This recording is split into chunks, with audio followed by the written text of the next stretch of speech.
Queria convidar então vocês a abrirem as suas Bíblias comigo no livro de Hebreus, no capítulo 9. Ficarem em pé para a nossa leitura do texto.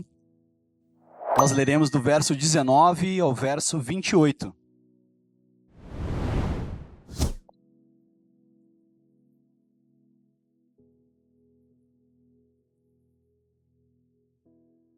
Escute com fé o que diz a palavra de Deus. Porque havendo Moisés anunciado a todo o povo todos os mandamentos segundo a lei, tomou o sangue dos bezerros e dos bodes, com água, lã, purpúrea e isopo, e aspergiu tanto o mesmo livro como todo o povo, dizendo: este é o sangue do testamento que Deus vos tem mandado. E semelhante aspergiu com sangue o tabernáculo e todos os vasos do ministério. E quase todas as coisas, segundo a lei, se purificam com sangue. Preste bem atenção. E sem derramamento de sangue não há remissão. De sorte que era bem necessário que as figuras das coisas que estão no céu assim se purificassem, mas as próprias coisas celestiais como sacrifícios melhores do que estes. Porque Cristo não entrou num santuário feito por mãos, figura do verdadeiro, porém no mesmo céu, para agora comparecer por nós perante a face de Deus. Nem também para si mesmo se oferecer muitas vezes como sumo sacerdote, cada ano entra no santuário com sangue alheio. De outra maneira, necessário lhe fora padecer muitas vezes desde a fundação do mundo. Mas agora, na consumação dos séculos, uma vez se manifestou, para aniquilar o pecado pelo sacrifício de si mesmo. E como aos homens está ordenado morrerem uma vez, vindo depois disso o juízo, assim também Cristo ofereceu-se uma vez para tirar os pecados de muitos, e aparecerá segunda vez, sem pecado, aos que o esperam para a salvação. Amém. Senhor, nós recebemos a Tua palavra como inspirada por Ti.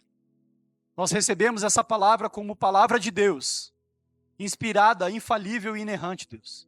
Então transforma os nossos corações, a nossa esperança, para que nós possamos, Senhor, nos tornar semelhantes a Ti, Senhor, enquanto aguardamos a Tua volta, em nome de Jesus. Amém e amém. Você pode tomar o seu assento. Jonathan, se tu quiser aumentar o meu retorno aqui, eu vou te agradecer, senão eu vou ficar gritando muito.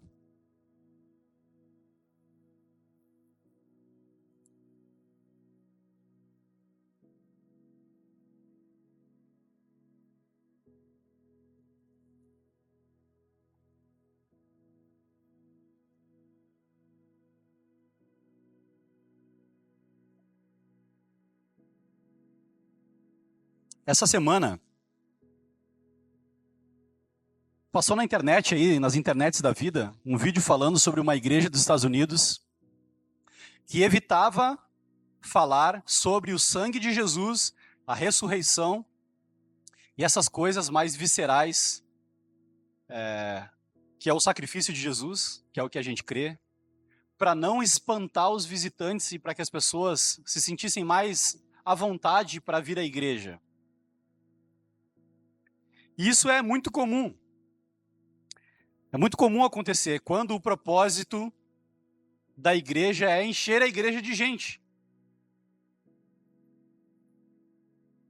Mas nós desejamos pregar o evangelho verdadeiro. O evangelho verdadeiro é, sim, o Filho de Deus rasgado, desfigurado, exposto, despido, humilhado, cuspido por causa dos nossos pecados. Esse é o Evangelho de Cristo.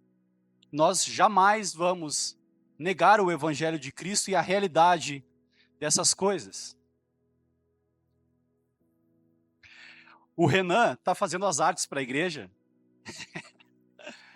E daí a gente estava fazendo um flyer de Páscoa.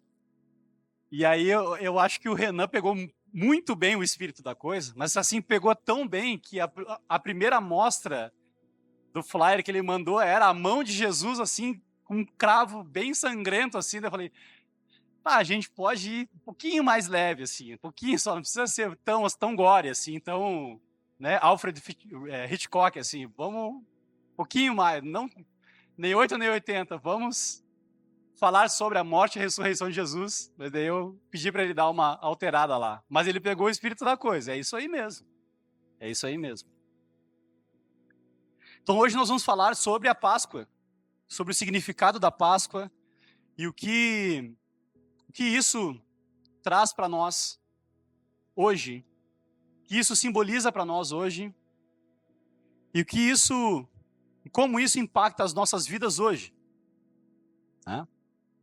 Então, assim, só para pegar um gancho importante, nós vamos começar a estudar, alguns já começaram, a estudar o livro de Êxodo nos grupos, nos nossos grupos pequenos. Aliás, se você não faz parte de um grupo pequeno, fica aqui o meu convite para você se juntar a nós, tá bom? Então a gente viu no início do livro de Êxodo uma imagem muito parecida. E essa imagem que aparece em todo o Antigo Testamento é o pano de fundo para a história principal do Evangelho.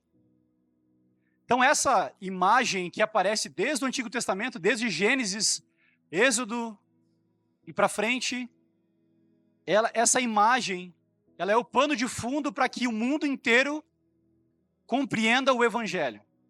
Compreenda o Evangelho. Que imagem é essa? A imagem de passar da morte para a vida.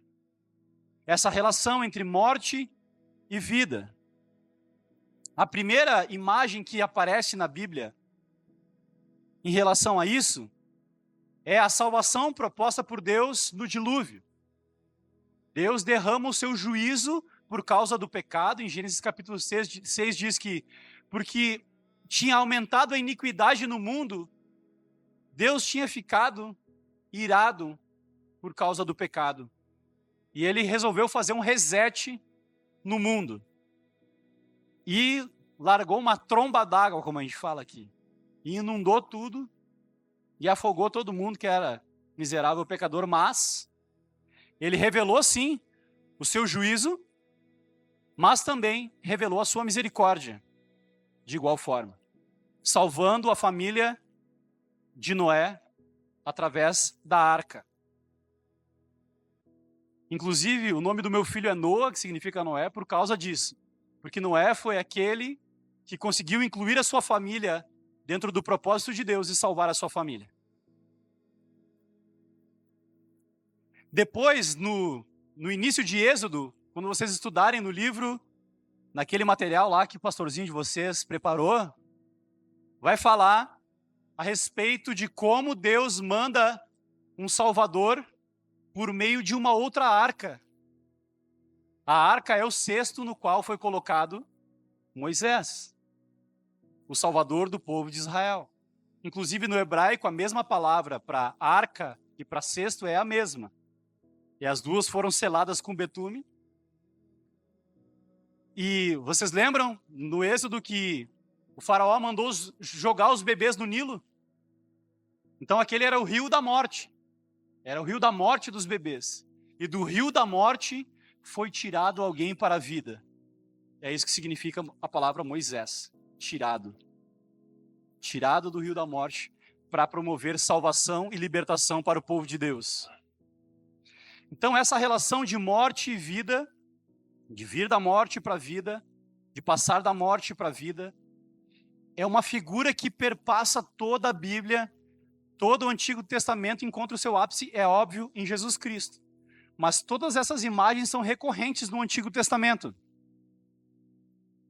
Então a palavra Páscoa, que é Pesach em hebraico, a minha pronúncia do hebraico é uma droga, mas é isso aí mesmo. Pesach, ou Pesach, sei lá como é que é a pronúncia, é passagem, é passar da vida para a morte. Então, se nós perdermos de vista essa imagem do que é essa passagem da morte para a vida, isso vai fazer falta para nós entendermos plenamente o que é o Evangelho. E vai dificultar a nossa compreensão do que Jesus tem a ver com a Páscoa. Se nós não entendermos todas essas imagens e esse significado, o que Jesus tem a ver com a Páscoa? Nós podemos perder completamente de vista o sentido da Páscoa.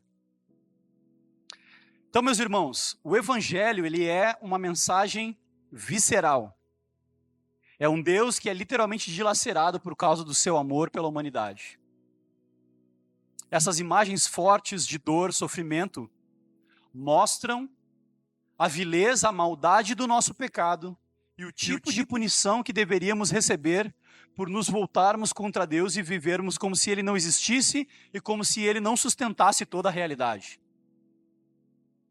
A punição que Cristo sofreu, essa imagem de dor e sofrimento, essa imagem horrenda, é o castigo que nós merecíamos. Nós merecíamos. Então, para nós entendermos a necessidade de Cristo ter vindo para morrer como o Cordeiro Pascal, esse Cordeiro que nos leva da morte para a vida, nós precisamos olhar novamente, à luz desse texto que eu li e de outros textos da Bíblia, os 4 atos do Evangelho. Eu sei que os irmãos que já estão aqui há mais de 2 anos, já estão careca de saber o que é o Evangelho e os 4 atos. Mas tem muita gente nova chegando. Graças a Deus por isso. Muitas pessoas que precisam ouvir o Evangelho e que vão precisar responder a pergunta o que é o Evangelho na entrevista de membros. Então, os 4 atos do Evangelho é a criação, a queda, a redenção e a consumação ou a glorificação. Podemos colocar assim.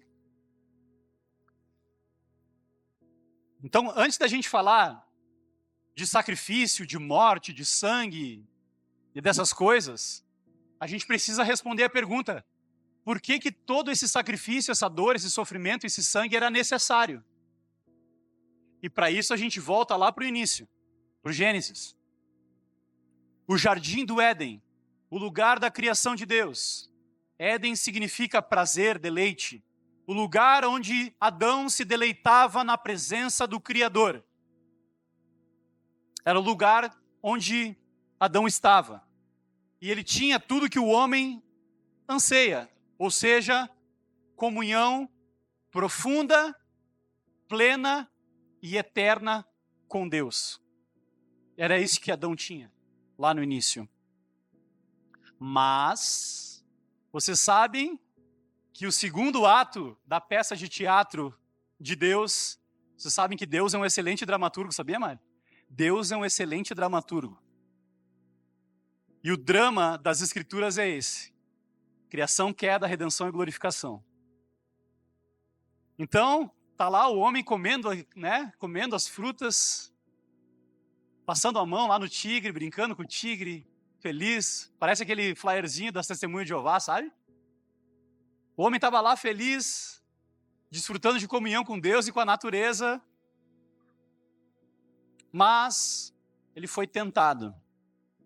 Ele foi tentado. Então Deus colocou o homem, fez a criação perfeita e colocou o homem no jardim. E ele deu um mandamento só para o homem, que é: e o Senhor Deus ordenou ao homem: coma livremente de qualquer árvore do jardim. Pode comer de todas as árvores, mas não coma da árvore do conhecimento do bem e do mal. Porque no dia em que dela comer, certamente você morrerá. A consequência explícita do pecado é a morte. O que é a morte? Vocês sabiam que essa é a questão mais difícil de ser explicada pelos filósofos, pelos pensadores? É a questão da morte. Todo ser humano vai ter que lidar com a morte. Alguns ignoram o fato. Outros pensam demais no fato e sem o Evangelho não chegam a conclusão nenhuma. E nós, por causa do Evangelho, encontramos solução para o problema da morte em Cristo. Então a morte é essa representação da consequência do pecado, da desobediência a Deus. É a materialização do mal. A morte é o oposto da natureza de Deus. Deus é bondade. Deus é a fonte de toda a bondade, de toda a criação, de tudo que é vida. E a morte é o oposto a Deus.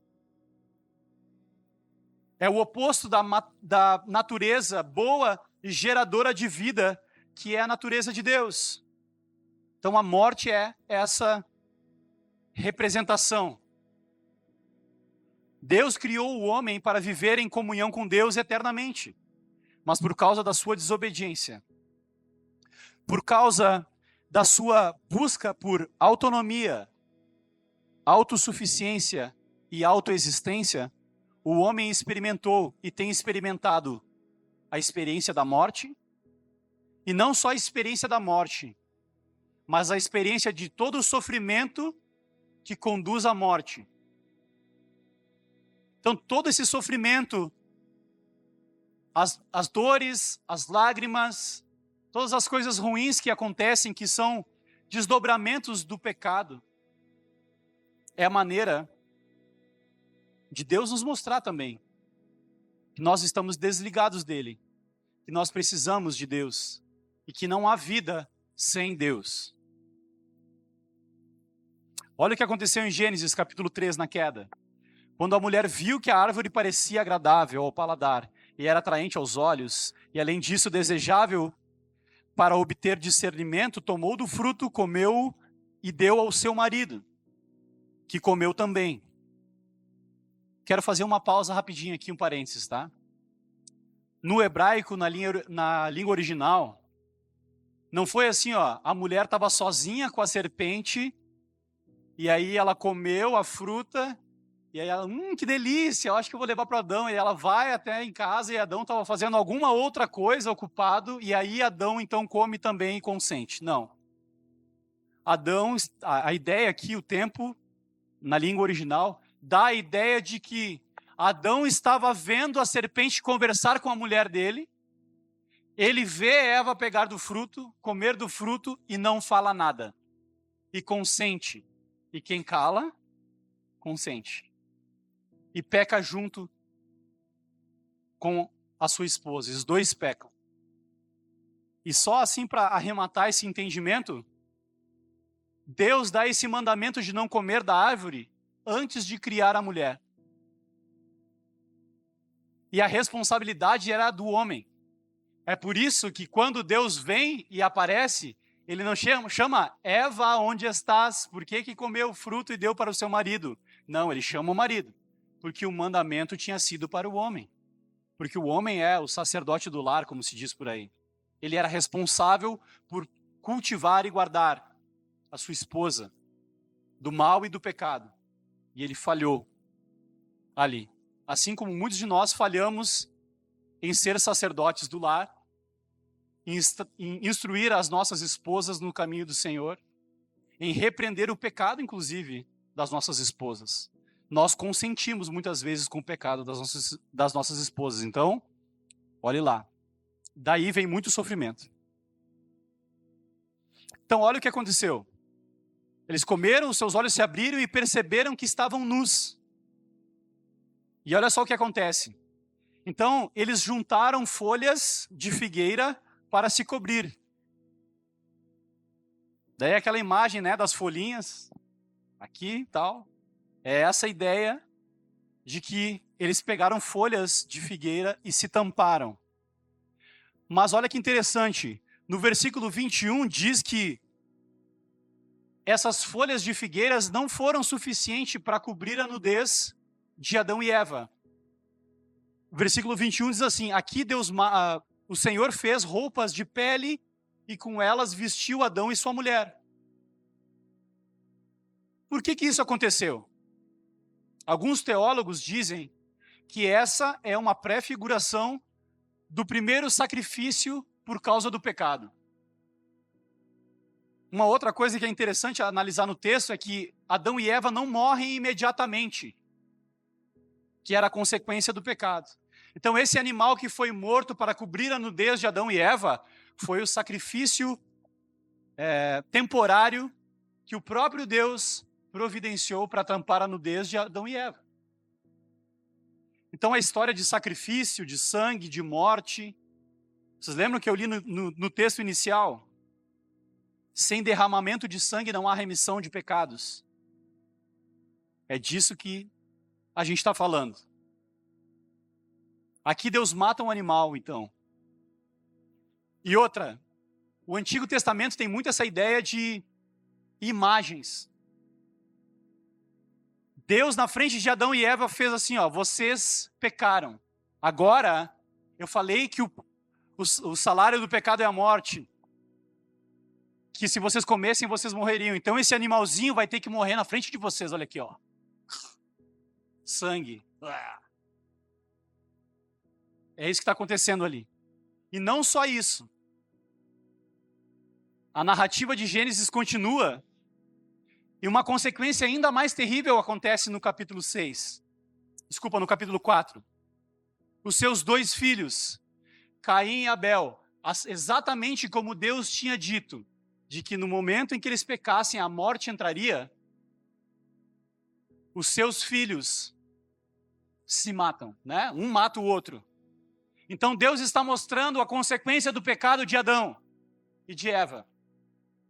Olha a consequência. Um animal teve que morrer para que vocês não morressem. Os seus filhos agora, os seus descendentes vão se matar entre si. Olha a desgraça que aconteceu. Olha como é ruim o que vocês fizeram. Pode deixar o Calebinho aqui, é meu amigo. Pode vir aqui.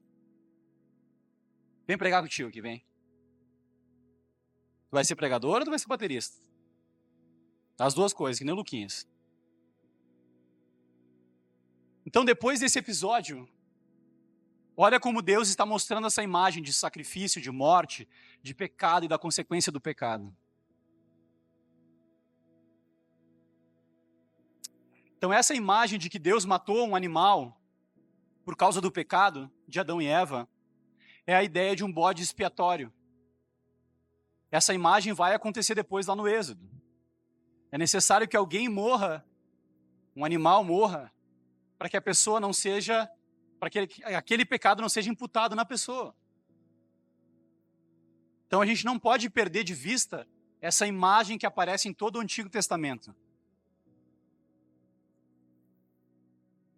Essa imagem é muito importante para nós entendermos o sacrifício de Cristo e o que ele fez na cruz.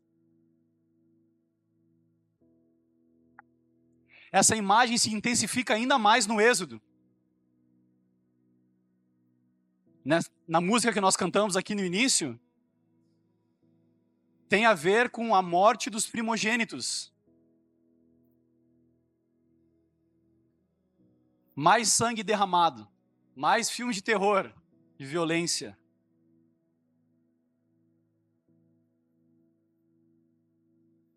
Então, olha só. Eu até pulei aqui uma parte, mas uma outra imagem de substituição que acontece é em Gênesis capítulo 22, se não me engano, quando Deus pede o filho para Abraão, ele tem que levar Isaac para o monte. E aí, quando Abraão está prestes a sacrificar o seu filho, aparece um cordeiro que vai substituir a descendência de Abraão. Que imagem bonita. Esse é um dos meus capítulos favoritos da Bíblia. Principalmente depois que eu fui pai, eu fico imaginando como seria essa caminhada até o monte para sacrificar o próprio filho. E depois Deus provendo um cordeiro para substituir o meu filho. Então, estão entendendo essas imagens que vão aparecendo em todo o Antigo Testamento? Como elas preparam o coração desse povo, o nosso coração, para a vinda de Jesus. Então, olha só. Depois, no Êxodo, no meio do deserto, os sistemas de sacrifício, né, Deus dá a lei para Moisés. Moisés está lá ensinando o povo a respeito de como era esse sacrifício para expiação do pecado. O sistema de sacrifícios atinge o seu ponto máximo com a nação de Israel. Deus ordenou que essa nação executasse inúmeros sacrifícios diferentes. De acordo com Levítico 1, tinha um certo procedimento a ser seguido. Primeiro, o animal tinha que ser perfeito. Segundo, a pessoa que estava oferecendo o animal tinha que se identificar com ele. Tinha que ser da pessoa, né? Então, a pessoa oferecendo o animal tinha que infligir a morte no animal. Quando feito em fé, esse sacrifício providenciaria perdão dos pecados. Então, sabe aquela coisa visual do Antigo Testamento? Eu pequei, agora eu tenho que escolher uma ovelhinha do meu rebanho, alguém vai ter que morrer no meu lugar. Levar a ovelhinha lá, pegar a ovelhinha, degolar a ovelhinha sangueira, né, trecheira, filme trash, de terror, sangueira. Por quê? Porque a gente está vendo a consequência do pecado. Deus está mostrando para nós a consequência do nosso pecado. Independente de qual pecado seja. Uma mentira pequena, uma palavra mal colocada, mal usada, uma traição, por que não? Todo tipo de pecado. A consequência do pecado é a morte. E Deus mostrava dessa maneira. Que maneira didática e sangrenta de Deus mostrar como é horrível a realidade do pecado.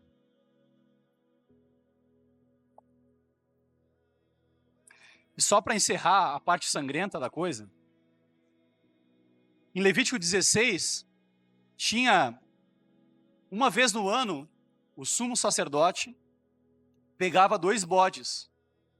Um ele matava na frente da tenda do tabernáculo, na frente do templo, depois ia lá, aspergia esse sangue em cima da arca no lugar da propiciação.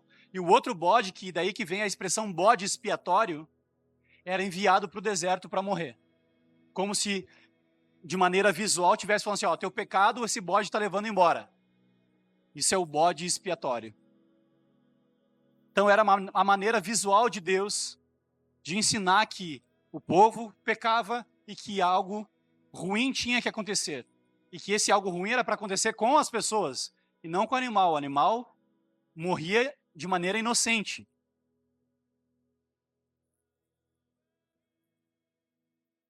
Preparando o coração do povo mais uma vez para o sacrifício de Jesus.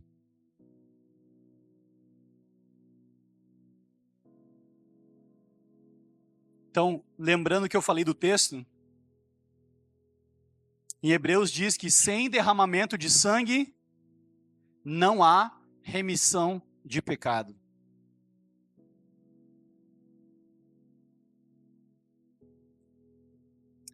Para que o homem pudesse então ter comunhão novamente com Deus, a sentença de Deus precisava recair sobre alguém.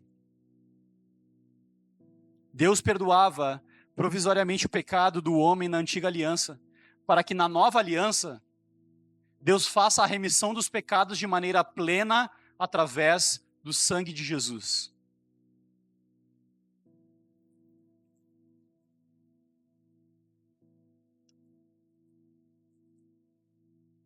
Por que Jesus morreu na Páscoa? Vocês já se perguntaram isso? Por que Jesus morreu na Páscoa? Vocês lembram? Eu já falei isso aqui várias vezes. O Evangelho de João vai sendo conduzido da seguinte maneira.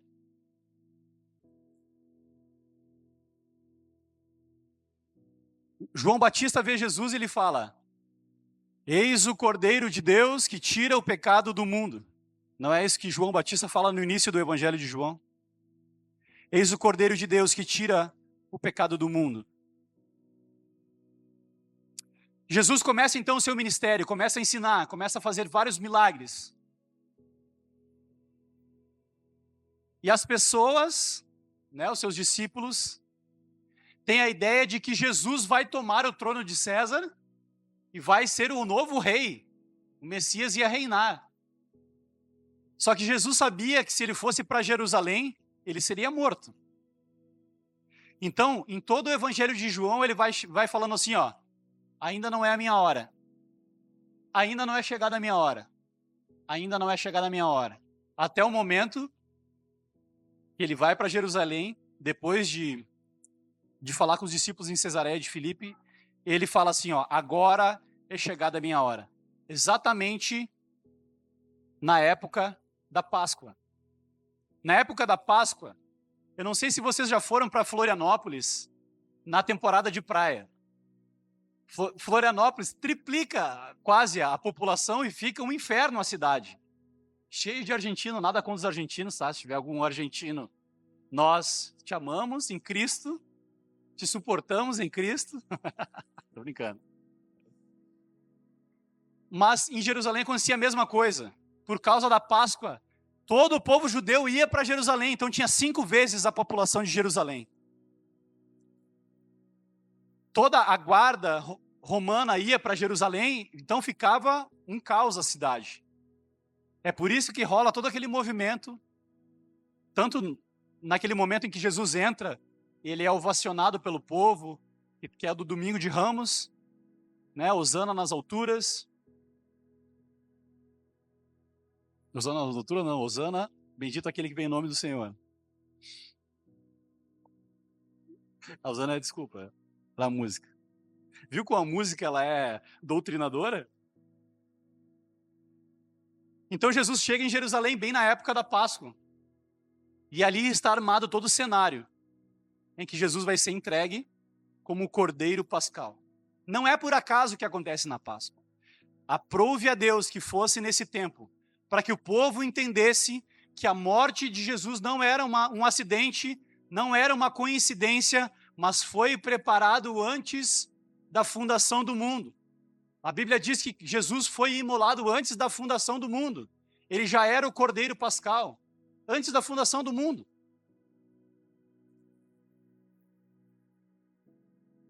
E ele chega na época da Páscoa, então, para se entregar como um sacrifício agradável a Deus, de uma vez por todas, para a salvação do seu povo, para que o seu povo passasse da morte para a vida. Para nós entendermos o que Jesus fez na cruz, nós precisamos entender a gravidade do nosso pecado e a nossa condição espiritual sem Deus, sem Cristo. A nossa condição espiritual sem Jesus é morte. É morte espiritual. Efésios capítulo 2 vai dizer que nós estávamos mortos em delitos e pecados. Você estava morto antes de crer em Jesus.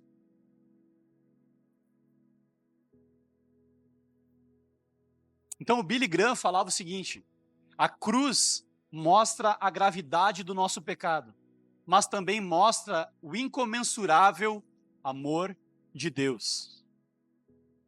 A cruz mostra a gravidade do nosso pecado, mas também nos mostra o incomensurável amor de Deus. É por isso que uma igreja centrada no Evangelho sempre vai pregar contra o pecado. Eu sei, eu tenho plena convicção que você vem aqui no domingo, talvez muitas vezes, para ouvir uma coisa um pouquinho mais light. Talvez você veio aqui hoje e você esperava ver uma coisa um pouquinho mais motivacional, assim, só para dar um carinhozinho no coração, né, meus lindos? Mas uma igreja centrada no Evangelho, o que deve nos motivar, o que deve trazer esperança para o nosso coração, não é uma palavra positiva, uma palavra gostosinha para se ouvir. O que deve motivar a nossa fé e incendiar o nosso coração, como nós cantamos aqui, é a verdadeira mensagem do Evangelho.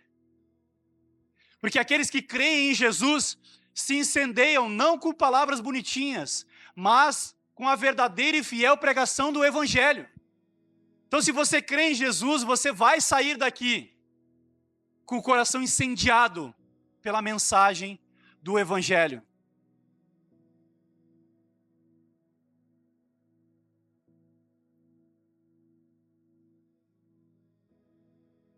Eu sei que eu falo muito sobre o pecado, mas uma igreja centrada no Evangelho tem a obrigação de falar sobre o pecado.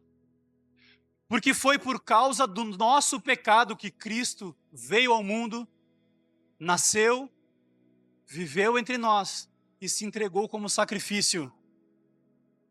Foi por causa do nosso pecado. se nós não estivéssemos mortos em delitos e pecados, Cristo não precisava ter vindo. Mas se ele veio, foi para nos livrar das consequências do pecado e do poder do pecado.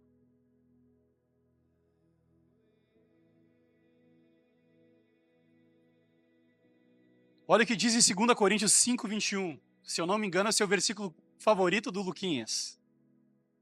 Por isso foi por nossa causa que Deus tratou como pecador aquele que não tinha pecado, para que nele nós nos tornássemos justiça de Deus.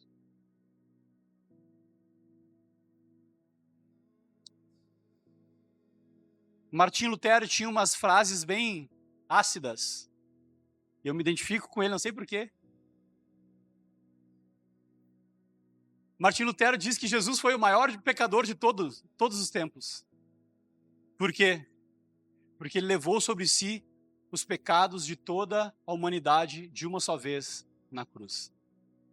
Deus tratou como pecador aquele que não tinha pecado, para que nele nos tornássemos justiça de Deus. Então o sacrifício de Jesus foi por causa dos nossos pecados. Ele, de uma vez só,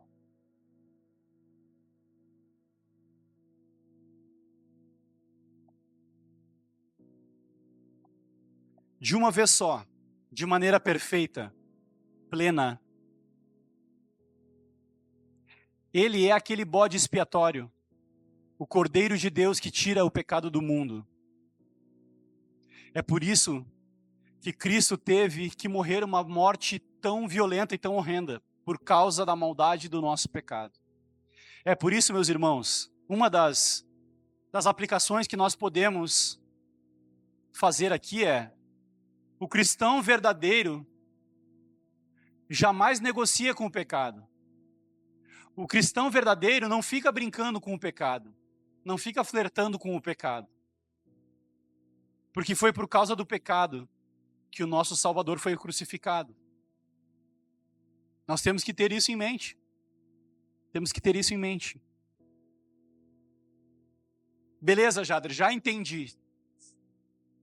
Desde o Antigo Testamento, os bodes eram mortos.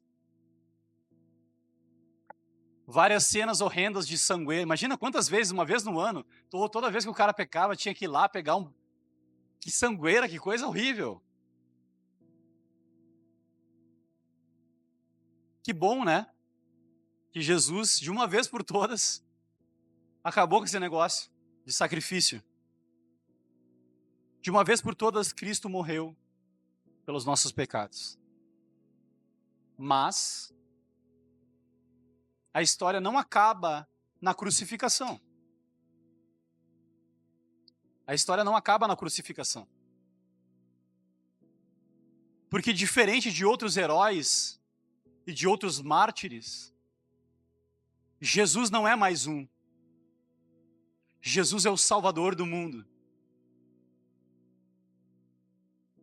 Se Jesus tivesse permanecido morto, ele seria como Buda, como Kardec, como Maomé. Mas não. Jesus Cristo é o Filho de Deus que tira o pecado do mundo. Ele é o Cordeiro de Deus que tira o pecado do mundo. Então, o que aconteceu na sequência? Cristo morreu, mas ele ressuscitou. Cristo ressuscitou. E isso muda tudo na história. E foi por causa dessa boa notícia que você está aqui nessa noite. Porque Cristo ressuscitou. E o poder da ressurreição de Jesus transforma a sua vida. Abre os seus olhos para a verdade de Deus. O poder da ressurreição de Jesus te traz da morte para a vida. Se Cristo não tivesse ressuscitado, não haveria poder para transformar a sua vida. Não haveria evangelho, não haveria igreja, nós não estaríamos aqui. Estaríamos condenados a viver uma vida de pecado e apodrecer no inferno eternamente. Mas porque Cristo ressuscitou, nós temos esperança de vida eterna.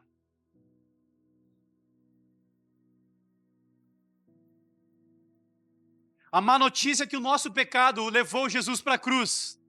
E a boa notícia é que ele não permaneceu lá. Ele venceu a morte. Ele morreu a nossa morte para que nós vivêssemos a sua vida. Como eu falei no início, Cristo matou a morte.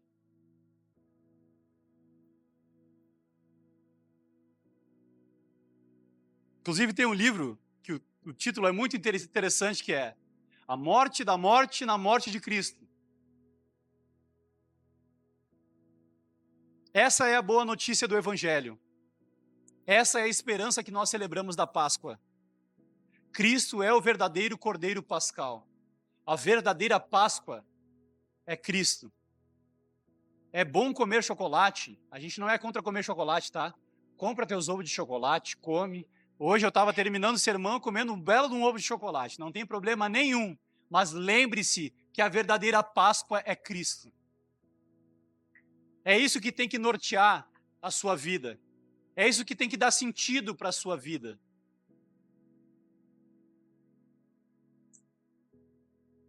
A ressurreição de Cristo.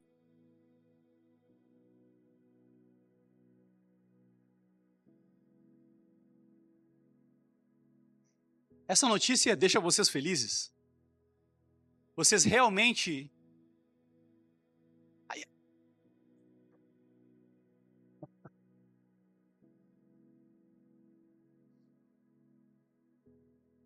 É que o Mateus é da família do Érico, né?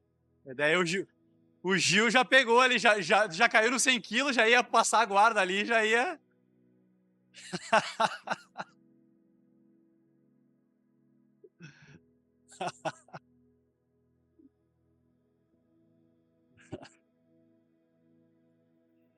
Só para deixar bem claro aqui, eu não tenho problema nenhum com isso, sabia? Eu não tenho problema nenhum. Deixa as crianças. Deixa as crianças virem aqui no louvor, deixa as crianças quebrar a bateria, deixa as crianças. Sabe por quê? Porque as crianças não são bem-vindas no mundo lá fora, mas aqui elas têm que ser bem-vindas. Elas têm que ser bem-vindas aqui. Elas têm que ser cuidadas, guardadas, amadas, ensinadas. Deixa as crianças. Deixa vinde a mim os pequeninos. Eu me lembrei agora, quando a gente começou a igreja, o Noah tinha 1 aninho, tinha a idade desses pequenininhos aí. Às vezes eu estava tocando e ele vinha e atrapalhava a guitarra, eu pegava ele, estava pregando no meio da pregação, assim, com a Bíblia, pegava ele no colo, botava no meu colo e tudo certo. As crianças são bem-vindas na igreja, amém? Retornando, então, para a ressurreição de Jesus. A Páscoa não é a celebração só da morte de Jesus, mas é a celebração da morte e da ressurreição de Jesus.